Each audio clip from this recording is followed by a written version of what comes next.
Olá, queridos, tudo bem? Bem-vindos aí a mais um dos nossos estudos do livro de Gênesis.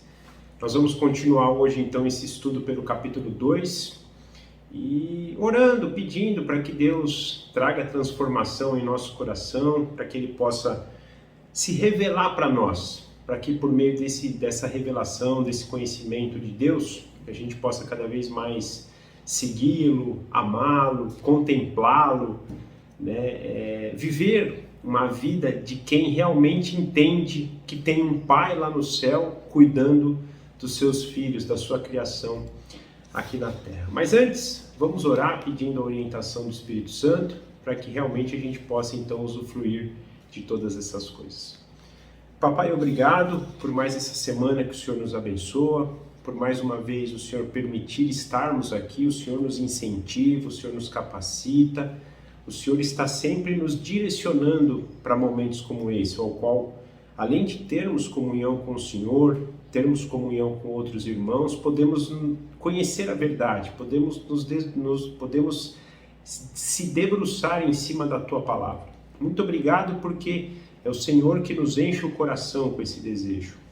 Nós continuamos totalmente dependentes do Senhor, da ação do Seu Santo Espírito em nos trazer entendimento, em colocar palavras certas na nossa boca, em trazer transformação para que nós larguemos todo o mal que infelizmente o pecado nos traz, aquela raiz que nós vamos entender aqui pelo estudo, vem desde lá do Jardim do Éden até hoje nos assola, mas o Senhor nos tira dessa escravidão, o Senhor transforma o nosso coração, então o nosso pedido é para que haja cada vez mais essa transformação, esse conhecimento, essa libertação que somente o Senhor pode nos dar.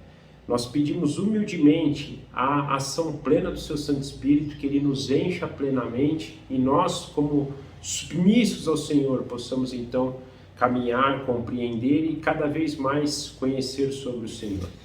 Nós agradecemos por essa semana, nós agradecemos por tudo que o Senhor tem feito na história, por tudo que o Senhor é e por tudo que o Senhor fará. Nós também agradecemos pela vida de cada um de nós, que somos hoje participantes do Teu reino, somos chamados de filhos e temos a certeza que a morte aqui nesse mundo já não tem mais qualquer domínio sobre nós, porque nós já não somos mais daqui, nós somos daí, porque o Senhor assim um dia nos escolheu e nos chamou para isso. Que essa certeza, que essa esperança esteja cada vez mais alicerçada em nosso coração, que a gente viva essa verdade, que a gente proclame também essa verdade para outros irmãos e que o Teu nome receba toda a glória por causa disso. Nós consagramos esse momento ao Senhor e oramos assim no nome do nosso Senhor Jesus Cristo. Amém. Queridos, antes da gente falar do capítulo 2 de Gênesis, eu queria compartilhar algo com vocês que eu considero ser importante quando a gente estuda a Bíblia. A Bíblia ela termina no livro de Apocalipse, no capítulo 22, e no capítulo 21 e no capítulo 22 de Apocalipse, a gente entende ali a restauração final de todas as coisas. O que nós aprendemos aqui no capítulo 1 de Gênesis, mas principalmente a gente vai ver no capítulo 2 de Gênesis, que é um estado perfeito, de pureza, de santidade, de perfeição, sem o caos que hoje existe no mundo, a maldição que se tornou a criação. Tudo que a gente aprende aqui vai ser restaurado lá. Isso posto, eu gostaria que a gente pensasse que a Bíblia, quando a gente estuda ela, é como se fosse um filme que começa mostrando esse final perfeito.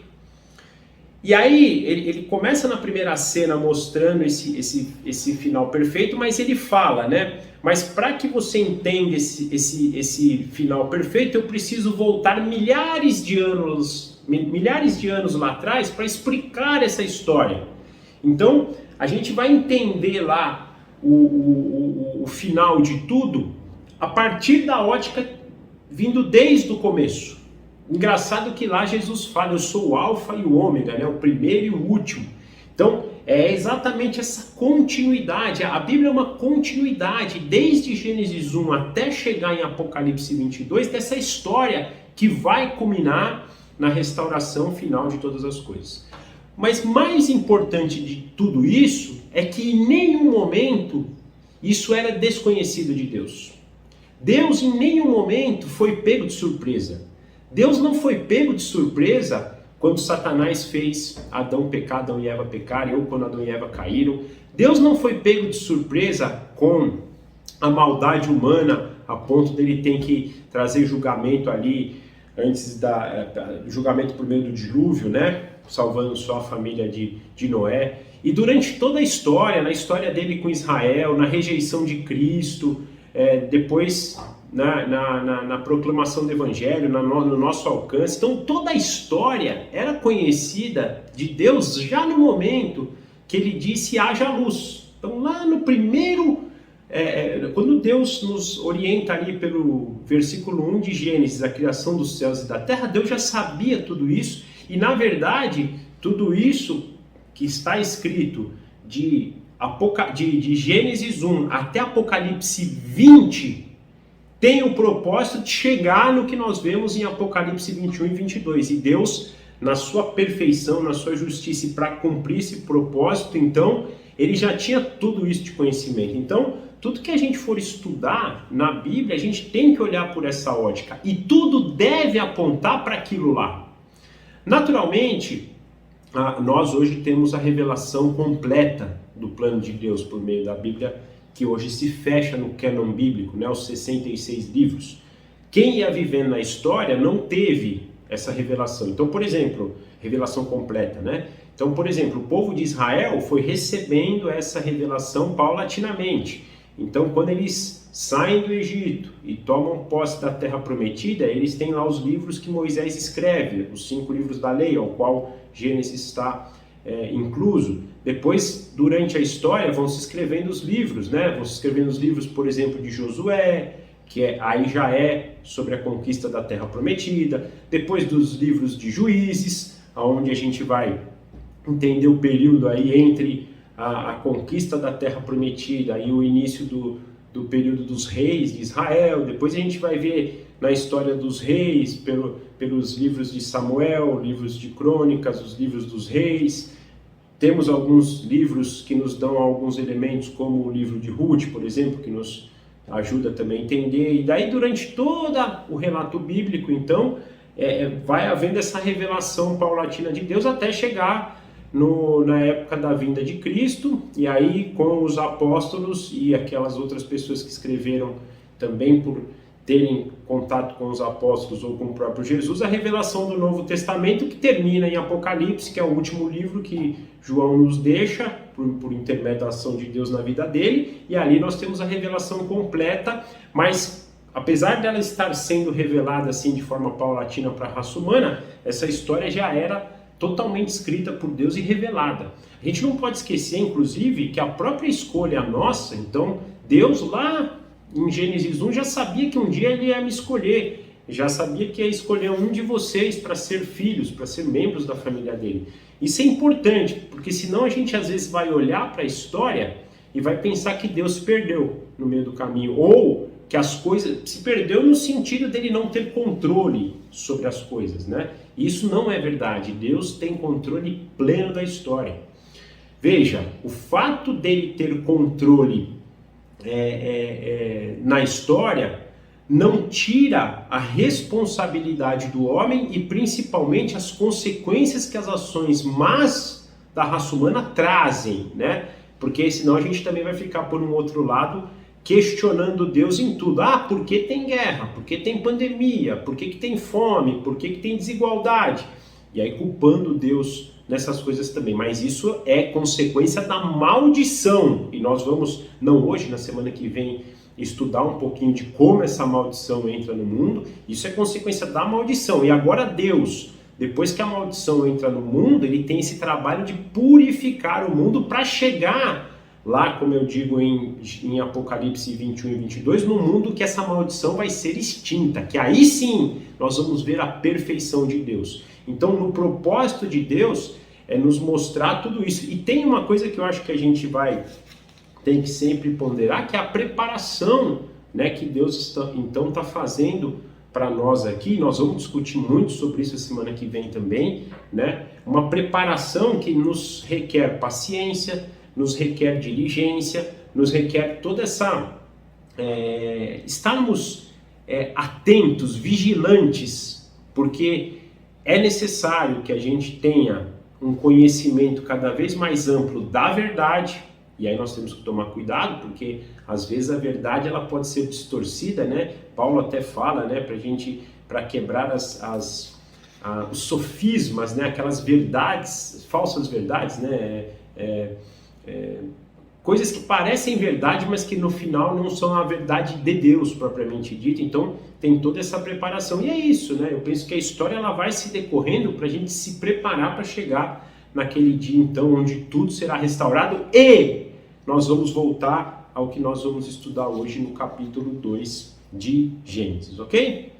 Então, vamos começar hoje o capítulo 2 de Gênesis a partir do versículo 4. Nós estudamos então até o versículo 3 a semana passada, todo o capítulo 1, mais essa porção do versículo 1 ao versículo 3 do capítulo 2, que inclusive nos dá a finalização, né, da criação, relata o sétimo dia, onde Deus ali, depois dos 6 dias ter criado todas as coisas, então descansa no sétimo dia, contempla a sua criação, e nós até concluímos que a criação completa, ela se envolve em todos os aspectos, não só na nossa atividade, mas também no descanso depois daquilo que nós praticamos, na atividade que nós desenvolvemos.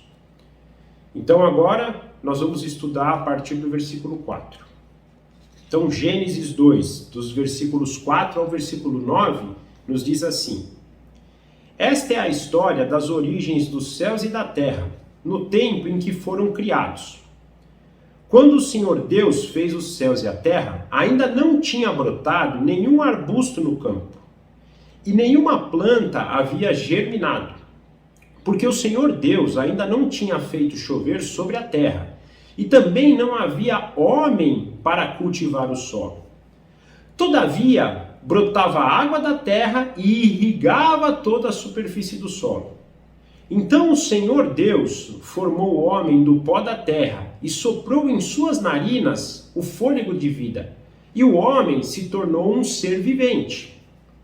Ora, o Senhor Deus tinha plantado um jardim no Éden, para os lados do leste, e ali colocou o homem que formara. O Senhor Deus fez nascer então do solo todo tipo de árvores agradáveis aos olhos e boas para o alimento. E no jardim estavam a árvore da vida e a árvore do conhecimento do bem e do mal. Aqui é importante, gente, a gente ter em mente que o capítulo 1 e o comecinho do capítulo 2, eles falam de forma genérica, de forma global sobre a criação, e aqui o capítulo 2, então, é como se fosse um detalhamento de algumas atividades da criação. E ele começa então aqui falando do versículo 4 ao versículo 9 sobre a criação do plantio, né, da parte de plantas, árvores, fruto, e da criação do homem também. E aqui tem algo importante para a gente já no versículo 4, né, que apesar dessa criação, não tinha ainda brotado nenhuma parte florida, não tinham sido brotados os arbustos, plantas. E por que não? Por causa de 2 aspectos importantes, que ele continua inclusive no versículo 5. O primeiro, que ainda não havia a irrigação do campo, aquilo que é necessário para que as flores, as plantas, as árvores recebessem então, né, a irrigação do campo. E também porque não tinha ninguém para cultivar o campo. Então são duas coisas necessárias hoje para que haja esse florescimento, para que haja, né, o plantio, o suprimento, essa criação. A rega e o cultivo. E isso é tão maravilhoso, gente, porque se a gente for pensar por essas duas coisas, a rega hoje nos mostra a dependência de Deus. Porque é Deus que nos manda a chuva, que nos manda sol, que cessa a chuva, né? Então a rega é tão legal que mostra a nossa necessidade de Deus, de como hoje o nosso sustento vem de Deus. Só que também, por um outro lado, nos mostra que o homem tem que cultivar a terra. Então, essas duas coisas, elas andam em paralelo, segundo essa passagem. Tanto há a provisão divina, quanto a responsabilidade do homem do cultivo. É tão lindo isso, e não havia brotado nada na criação ainda, porque não havia essas duas coisas. Então, Deus Deus, ele determinou que para a criação dessas coisas, ele deveria também ter esses dois elementos, a provisão divina por meio da rega, da água, né, ou do vapor, que no primeiro momento é o que irrigava a terra, e do cultivo do homem, colocando paralelamente as duas situações. E sempre esse é o objetivo de Deus. Nós entendermos que nós temos responsabilidade, mas que nós dependemos de Deus para tudo. Aqui fala especificamente do cultivo, da rega, mas de tudo na vida é assim. E essas duas coisas, elas andam em paralelo. Nós precisamos ter consciência disso, nós precisamos orar por isso, nós precisamos nos capacitar nisso, indo na própria fonte, que é o Senhor, que é o seu Espírito que habita na gente hoje, para que a gente tenha entendimento e a gente, de forma correta, possa usufruir das duas coisas, da provisão divina e da nossa responsabilidade. Lembra que Deus está fazendo as coisas sempre por intermédio do homem, ele nos dá esse privilégio, isso é um privilégio que a gente recebe. Deus não faz isso para o homem porque ele precisava do homem, pelo contrário, ele faz isso como uma forma de abençoar o homem, é uma bênção você poder ser intermediário daquilo do que Deus faz. E hoje a gente às vezes esquece isso, né? Primeiro, a gente infelizmente tem a mania de achar que nós temos que fazer tudo, mas essa passagem aqui nos mostra que é impossível. E aí, se a gente pensar hoje num plantio, é bem simples. Eu posso comprar uma fazenda, imagina que eu tenho bastante dinheiro hoje, vou lá, compro uma terra, compro ração, compro tudo, planto, né? E não vem a chuva, ou não tem água para eu irrigar. O que adiantou? Eu vou perder tudo, né? Então, eu posso até fazer isso, mas eu dependo de Deus, eu dependo das bênçãos que vêm de Deus, e Deus abençoa muitos, né? Ele faz chover sobre ímpios e sobre justos. Então, Deus está abençoando. E isso para quê? Para que o propósito dele vá caminhando. Mas é importante a gente ter isso em mente. Essa passagem nos mostra muito isso. Essa relação da dependência com a nossa responsabilidade. E essas coisas devem andar em paralelo. Avançando no versículo 6, a gente já vê então que Deus resolve o primeiro problema. Que ele faz então sair uma névoa do solo, da terra, de modo que essa névoa, né, esse vapor de água, ele irriga a terra. Então a primeira ação foi feita, a provisão de Deus, e Deus faz isso por meio dessa névoa.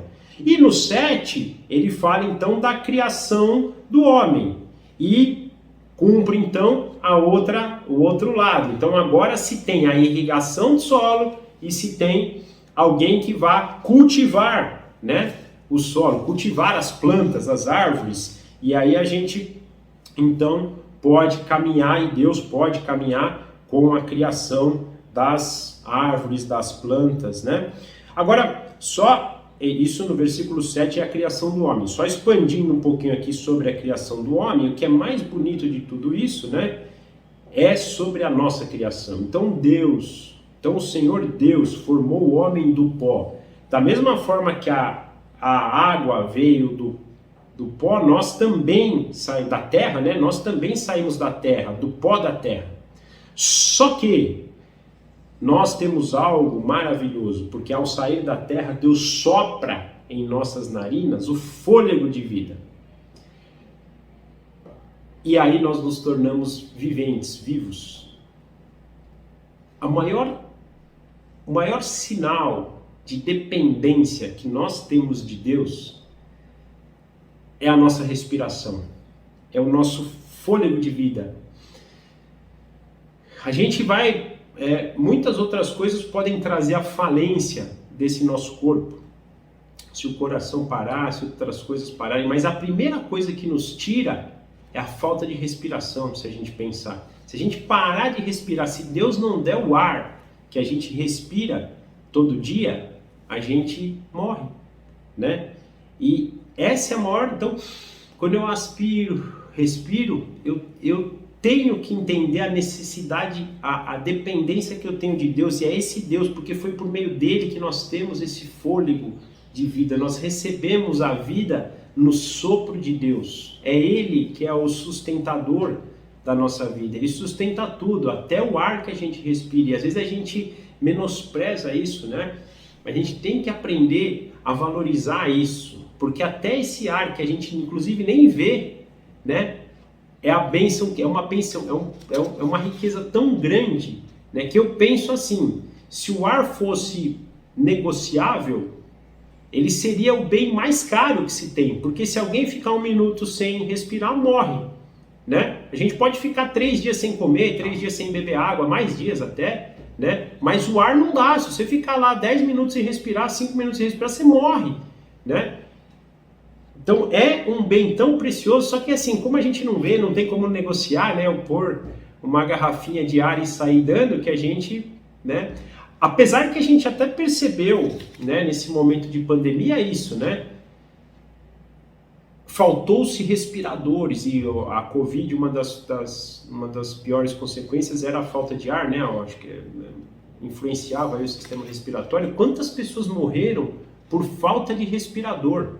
Até isso nós temos, né, vivenciado essa nossa necessidade. Então, na criação do homem, ao sairmos do pó da terra e Deus nos soprar o sopro de vida, hoje nós temos nessa menção do ar, da respiração, né? Engraçado que o próprio espírito, né, pneus tem a ver com essa, né, da gente se encher, né,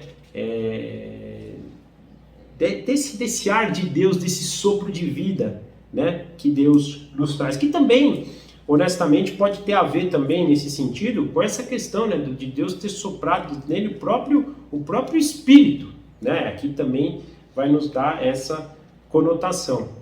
Mas aí então percebemos a criação do homem, e agora tendo a rega, a irrigação da terra e tendo o homem, é possível então que seja criado todas as coisas. E aí no versículo 8 ele continua, né, então Deus planta um jardim agora, ele escolhe uma região no Éden e planta um jardim. E ao plantar esse jardim, então, além da água que brotava da terra, tem o homem para cuidar da terra. Um dado importante é que, se a gente for ir buscando a raiz de Éden, tem um significado, né, a palavra Éden, de prazer, de luxo, de delicado. Então, é um lugar prazeroso, era um lugar luxuoso, né? Nós vamos até ver na descrição dos rios ali, era um lugar com muitas riquezas, né? E era um lugar fantástico para o homem viver, né? Bem diferente de muitos lugares que a gente vive hoje, ou que a gente vê pessoas viverem, né? E aqui era um lugar maravilhoso. Então olha o cenário que Deus está colocando o homem. Está colocando um homem num lugar prazeroso, num lugar luxuoso, num lugar delicado. E aí, no versículo 9, ele expande dizendo que ele criou todos os tipos de árvores. E olha que coisa interessante. Todo tipo de árvore era agradável aos olhos e boa para o alimento. Todas. Não é que tinha uma melhor, outra pior. Olha que coisa. O Senhor Deus fez nascer então todo tipo de árvores agradáveis aos olhos e boas para o alimento. Né? Então, Deus dá todo tipo de suprimento para o homem. Só que no meio do jardim nós temos 2 árvores, né? A árvore do conhecimento do bem e do mal e a árvore da vida.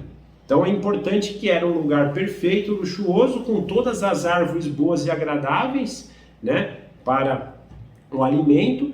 E no meio delas, então, no meio do jardim, a gente tinha a árvore da vida e a árvore do conhecimento do bem e do mal. Falando agora do capítulo 2, dos versículos 10 a 14, nós vamos ver assim. No Éden nascia um rio que irrigava o jardim, e depois se dividia em 4. O nome do primeiro é Pison. Ele percorre toda a terra de Havilá. e é onde existe ouro. O ouro daquela terra é excelente. Lá também existem o bidélio e a pedra de ônix. O segundo que percorre toda a terra de Cuxi é o Gion. O terceiro, que corre ao lado leste da Assíria, é o Tigre, e o quarto rio é o Eufrates. Então aqui nós percebemos algo interessante. Primeiro, que Deus então, ou Moisés aqui por intermédio de Deus, classifica um lugar físico para esse jardim, né? Para nos dar que era algo que existia, que ele dá uma localização, ele situa 4 rios que saem de um rio que vem do Éden, para nos mostrar primeiro que esse Éden é um jardim real, é algo que existiu, é algo perfeito que esteve na terra, com a árvore do conhecimento do bem e do mal, com a árvore da vida. Então é algo real. Penso que essa passagem aqui nos dá essa indicação. Inclusive fala, né, de recursos, ouro, bidélio, pedra de ônix e daí por diante. Na época, o rio Tigre e o rio Eufrates principalmente eram, até hoje, né, na época só lá não, até hoje nos mostra esses 2 rios. Então mostrando que existiu esse lugar, é algo físico. Por isso que eu penso, até falei inicialmente lá na primeira aula, sobre a leitura, uma leitura literal aqui, né, do livro de Gênesis. E aqui, para mim, o Jardim do Éden é literal, por essa própria passagem nos mostrar. Percebemos, né, que nascia um rio lá no jardim, e esse rio se espalhava para outros 4 rios, ao qual eu posso trazer aqui que a mesma água que abençoava o Éden, e irrigava o Éden, é a água que irrigava todo o restante da terra, que saía por esses rios e ia irrigar toda a terra. Ou seja, a partir do Éden, que era abençoado, toda a terra seria abençoada também. E esse sempre foi o propósito de Deus, abençoar o seu povo, para que o seu povo abençoasse todo o restante. E todo o restante é toda a criação, não é só outras pessoas, toda a criação. E esse vai ser o nosso propósito, esse é o propósito de Deus para Adão, esse era o propósito de Deus para Israel, esse é o propósito de Deus para a igreja, e esse é o propósito de Deus para aqueles que serão os filhos de Deus eternamente. Que por meio da bênção que eles recebem, dessa água viva que eles tomam, eles possam irrigar todo o restante da criação. Sejam os seres vivos, sejam as árvores, os rios, né? Tudo que há no meio ambiente. Isso nos dá muito isso. Inclusive, avançando a respeito disso, se a gente for lá em Apocalipse 22, capítulo 22, que mostra o novo céu, a nova Jerusalém, né, nós vamos ver que do trono de Deus sairá um rio, que inclusive ele fala da árvore da vida, né, ao lado do rio.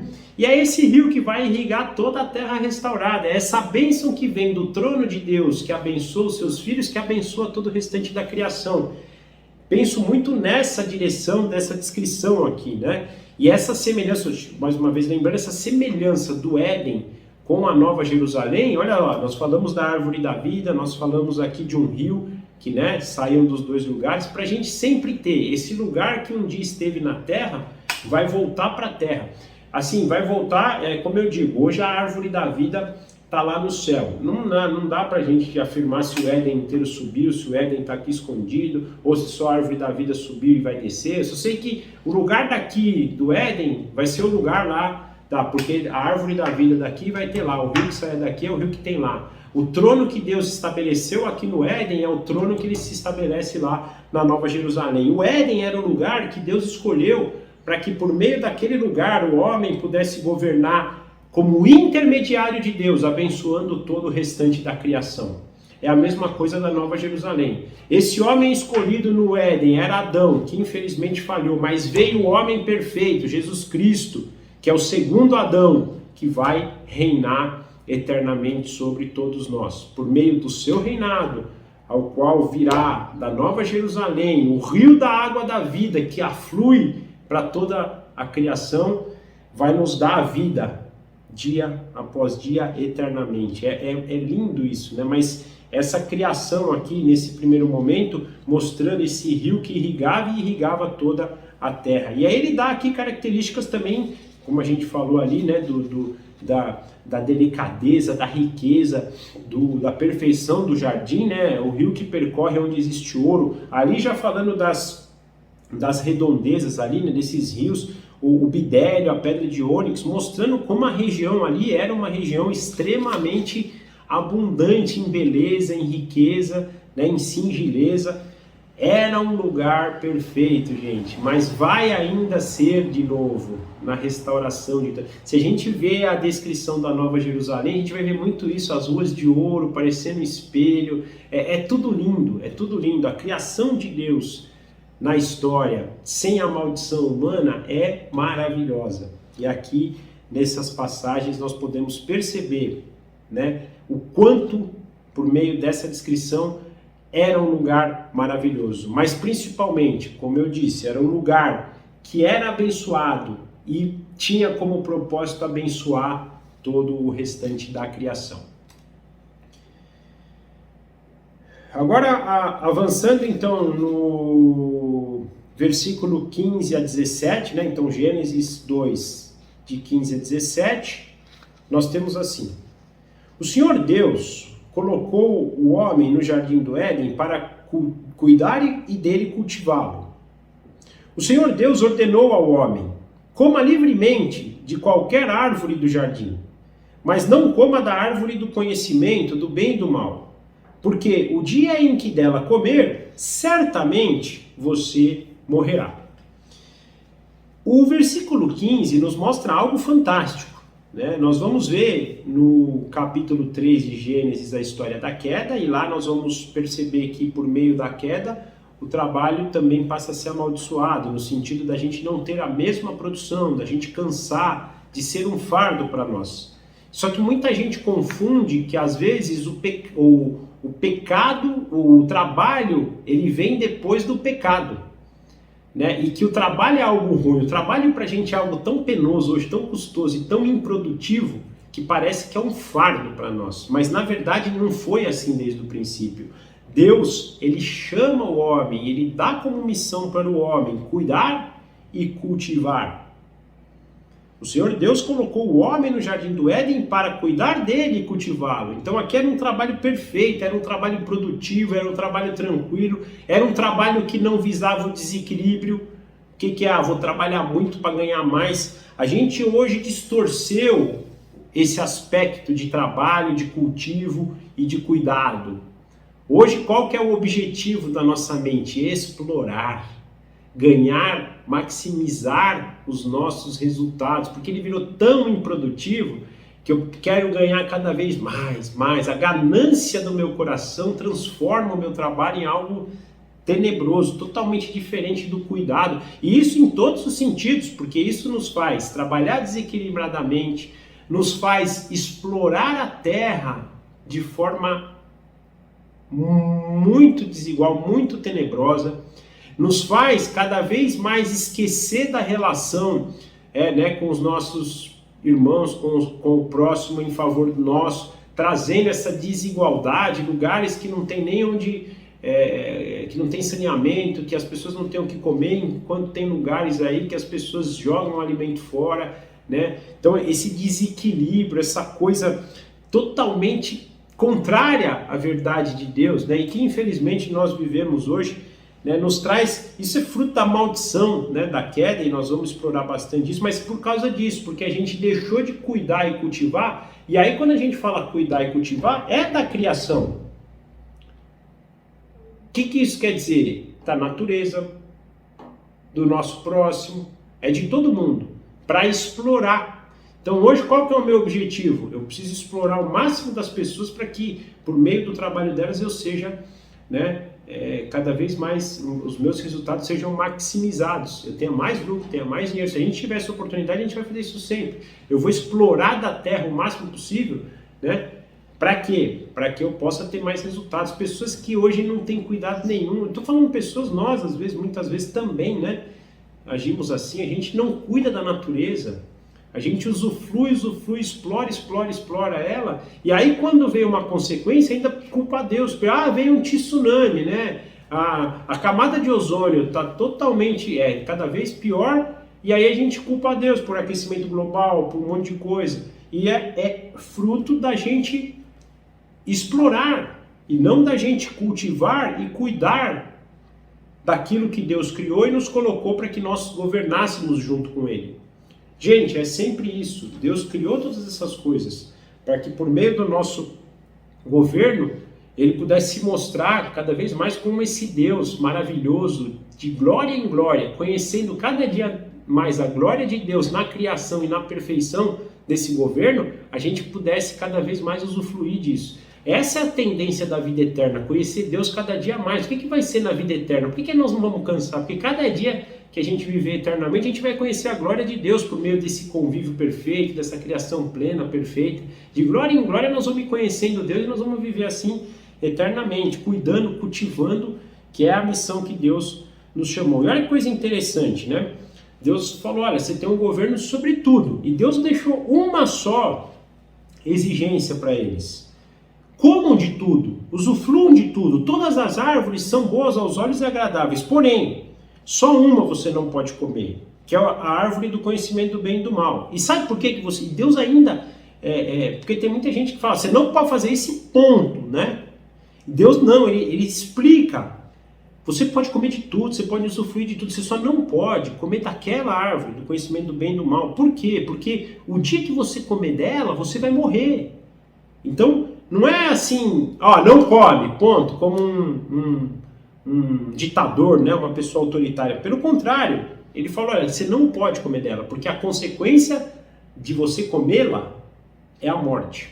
Então, eu já estou te avisando para que você não tenha problema. Mas olha, você tem todo o restante. Você tem uma infinidade de outras árvores que os frutos são bons, que os frutos são agradáveis, que você pode comer, né?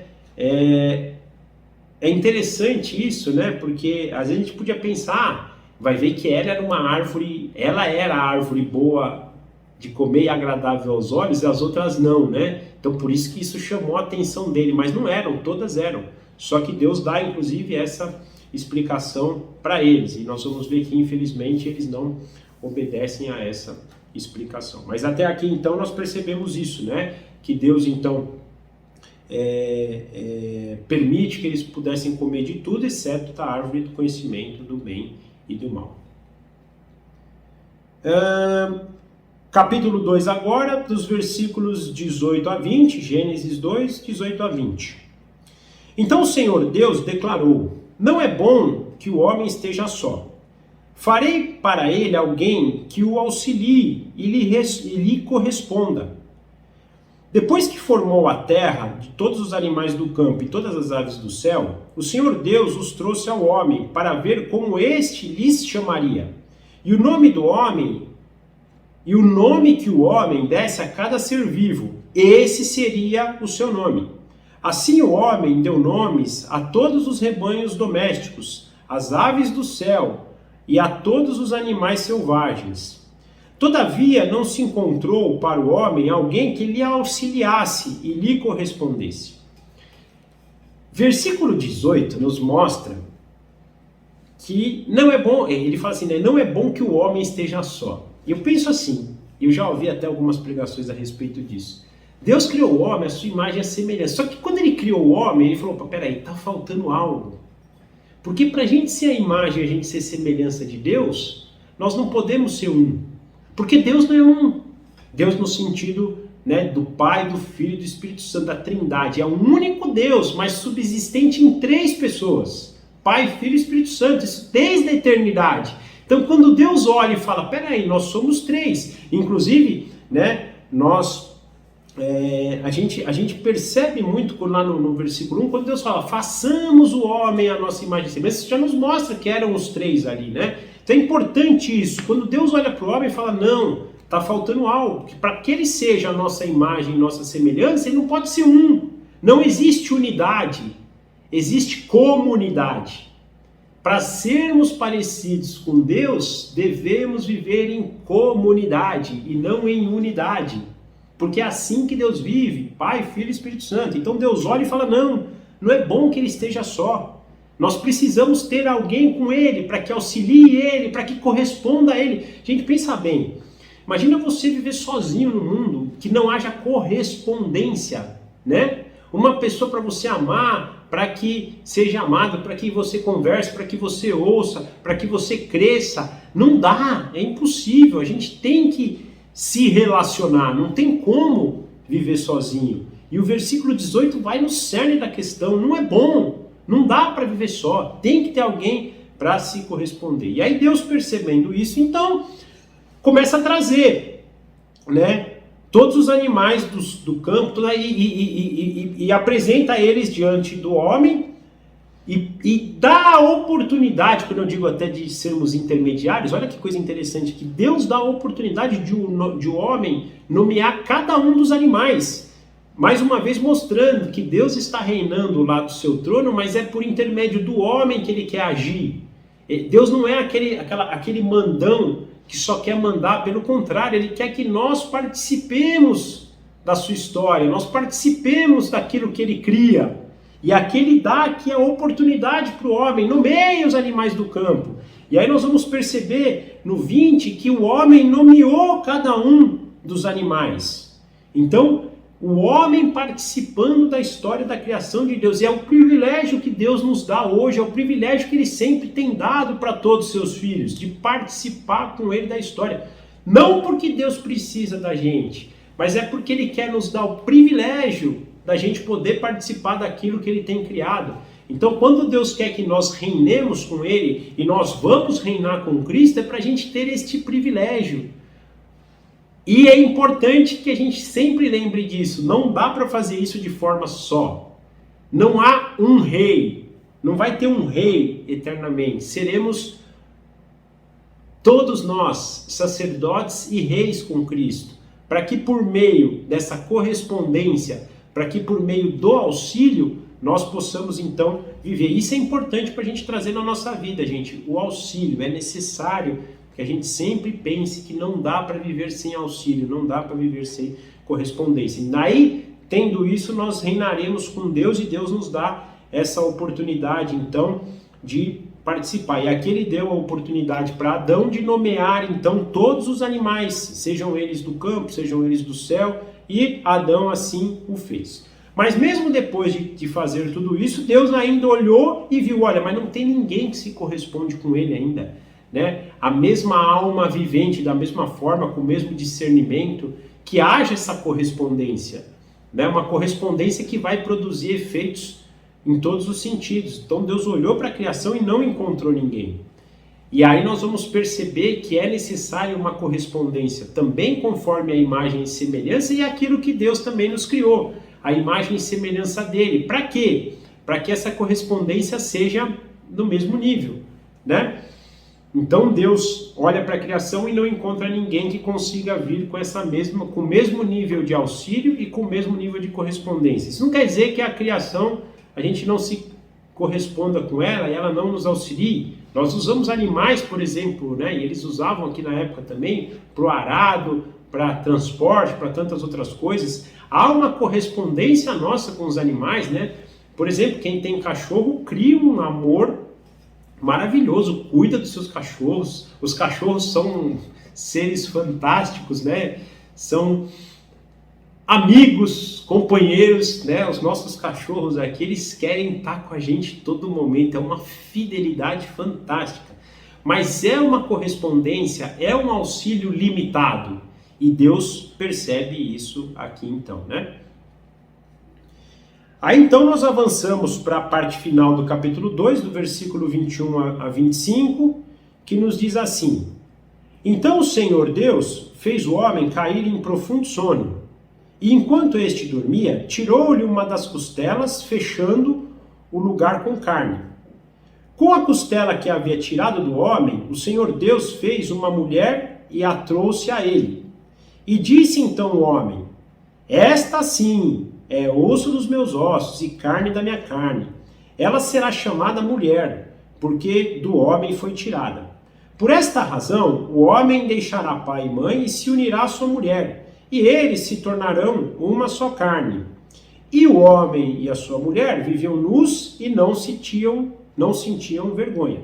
Então aqui, para resolver esse problema, né, de que o homem precisava de alguém para se corresponder e para se auxiliar, acho que Deus até olha para ele e fala, tem que ser alguém conforme a imagem e semelhança dele também, né? Para que haja essa correspondência, para que haja esse auxílio mútuo, eles troquem, eles se completem, eles convivam, eles possam viver em comunidade.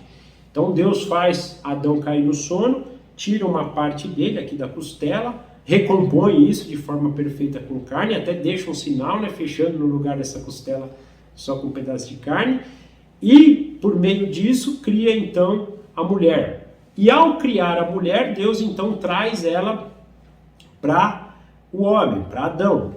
E Adão fica maravilhado, né? Olha que frase linda. Esta sim é osso dos meus ossos e carne da minha carne.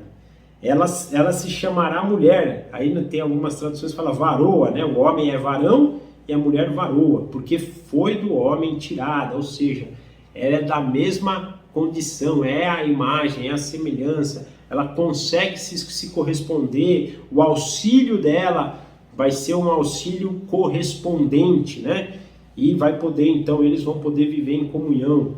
E Deus, então, faz a criação completa. Não é mais um que vive, são dois. Eu queria que a gente pudesse pensar isso, né? Indiferente, aqui a gente vai até avançando, ele fala, né? Por essa razão que deixará pai e mãe, se unirá, o homem deixará o pai e mãe, se unirá à sua mulher, e com isso eles se tornarão uma só carne, né? Eu queria que a gente pudesse trazer essa aplicação até para uma pessoa que não casa, por exemplo, que tem o voto do celibato, isso também serve para ela no sentido de viver em comunhão. Não existe vida só. Deus não vive só. Ele é Pai, Filho e Espírito Santo vivendo em comunhão. E nós somos a imagem de Deus, então não dá para ser um. Tem que ser comunidade. Não dá para falar eu.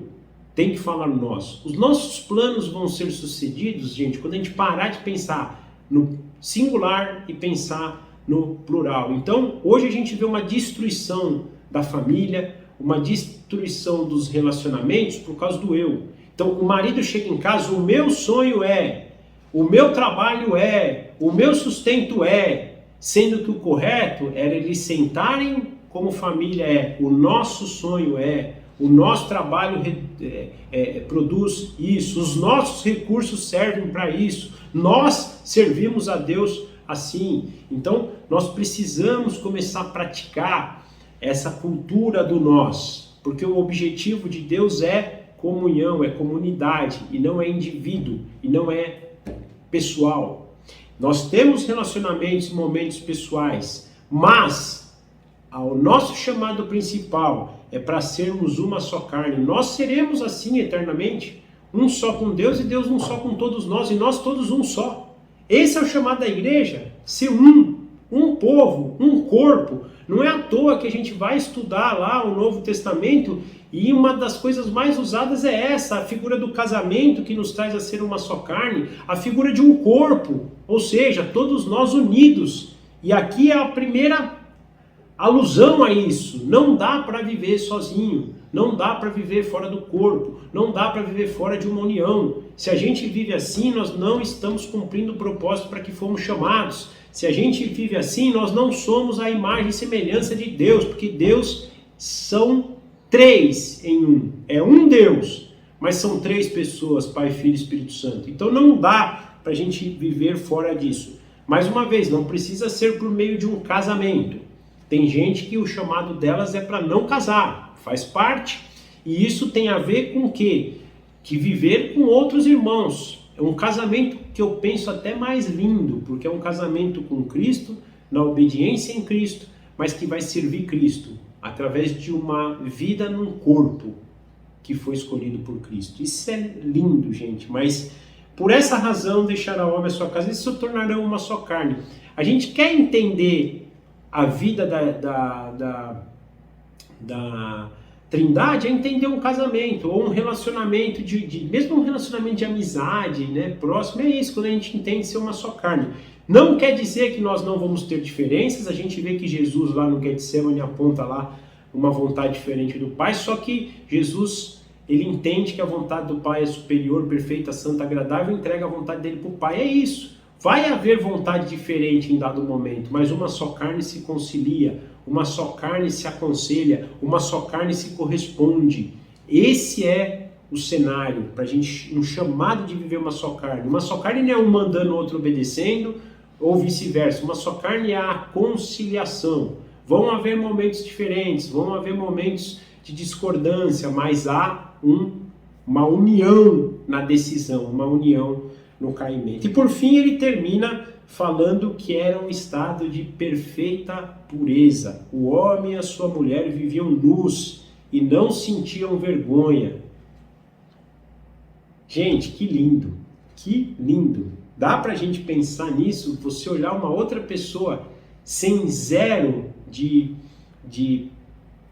malícia, de impureza. Jesus no Sermão do Monte, né, fala isso, aquele que só olha, né, para uma mulher, ou a mulher que só olha para um homem e deseja ela, né, no coração. Isso que a gente vê aqui, as pessoas com roupa, né? A gente sabe o quanto é difícil isso, e aqui eles olhavam um para o outro e não viam a sua nudez, era algo puro, era uma inocência maravilhosa, nos mostrando como vai ser a nossa inocência lá no céu. O dia que nós fomos restaurados na glória de Deus, conforme a imagem de Cristo, teremos essa mesma pureza, ao qual não vai ter qualquer tipo de mal. E aqui eu falo para vocês uma coisa importante, gente. A impureza sexual, principalmente, que a gente até vê aqui que eles não tinham, é uma das piores escravidões do mundo, né? Hoje a gente vive num cenário tão crítico que, por exemplo, você segurar o casamento para você ter relação sexual, você fazer só a relação sexual dentro da maneira de Deus, que é no casamento, transformou-se em algo que você parece um alienígena. Então quer dizer, uma jovem ou um jovem hoje que é virgem ainda, com 20 anos, ele vai ser visto como um alienígena no grupo dele, na faculdade dele.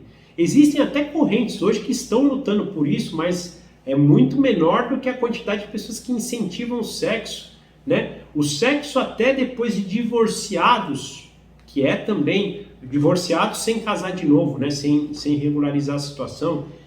É normal, as pessoas namoram hoje, né? E o próprio namoro, né? Ah, namora aí, depois você troca se não der certo, e mantém relação sexual, tudo.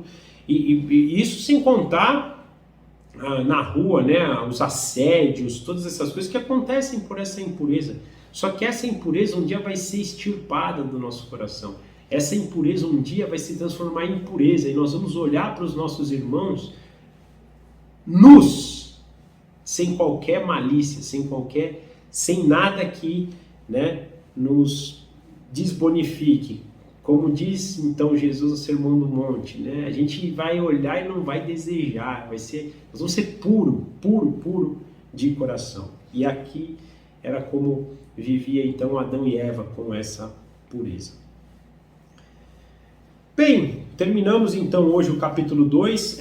Só para a gente finalizar, eu queria falar algo rápido. A gente não vai ler capítulo por capítulo, nós vamos estudar todos os capítulos de Gênesis, mas nós não vamos fazer um capítulo por dia, por encontro, porque senão a gente vai prorrogar muito. Porém, esses 3 primeiros capítulos a gente decidiu fazer assim, porque é um assunto muito importante. O capítulo 1, essa criação global, esse capítulo 2 que nos mostrava um pouquinho desse detalhe da criação do homem, da terra e principalmente de como eles viviam, e o capítulo 3 que é o da queda, né, que nós vamos falar então quando Adão e Eva sucumbem, né, à tentação e caem.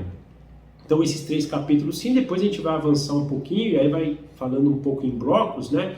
Blocos pelo fato da gente entender como os pontos principais da história, então um pouquinho sobre genealogia de forma global, o dilúvio, sobre Babel, sobre a escolha de Abraão, depois os patriarcas, né? Abraão, Isaac, Jacó e José, para a gente poder ter um contexto mais panorâmico do livro de Gênesis. Mas esses 3 primeiros capítulos a gente entende ser importantes a gente falar eles em detalhe um pouco mais aberto e expandido, porque realmente nos mostra como era e infelizmente o que acontece com a queda do homem. Mas para nos trazer esperança, porque um dia o que aconteceu em Gênesis 2 vai voltar novamente em Apocalipse 21 e Apocalipse 22. Aquela pureza, aquela perfeição, aquele lugar maravilhoso, um lugar luxuoso, um lugar prazeroso, vai ser devolvido para nós e nós estaremos com Deus. Com uma diferença. No Gênesis houve a possibilidade da queda.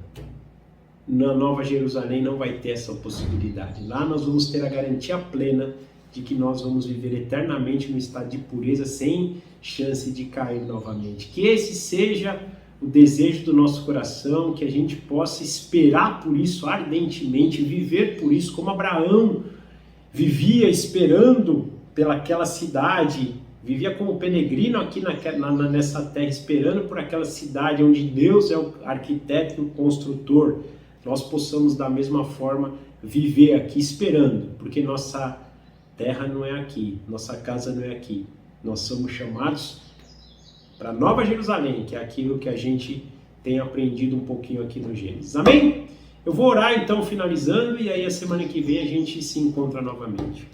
Papai, obrigado por essa palavra, obrigado por aquilo que o Senhor nos tem ensinado, obrigado por tudo que o Senhor tem feito nas nossas vidas. E muito obrigado, porque o Senhor um dia vai restaurar todas as coisas. O Senhor um dia criou um lugar perfeito e esse lugar um dia voltará. Como é bom ser teu filho, como é bom conhecer essa verdade, como é bom esperar por isso. Mesmo diante de tantas dúvidas que surgem em nosso coração, de tantos questionamentos, o Senhor vem e nos dá a certeza, nos dá a firmeza e somos muito gratos ao Senhor por todas essas coisas. Nós entregamos a nossa esperança ao Senhor, a nossa fé no Senhor.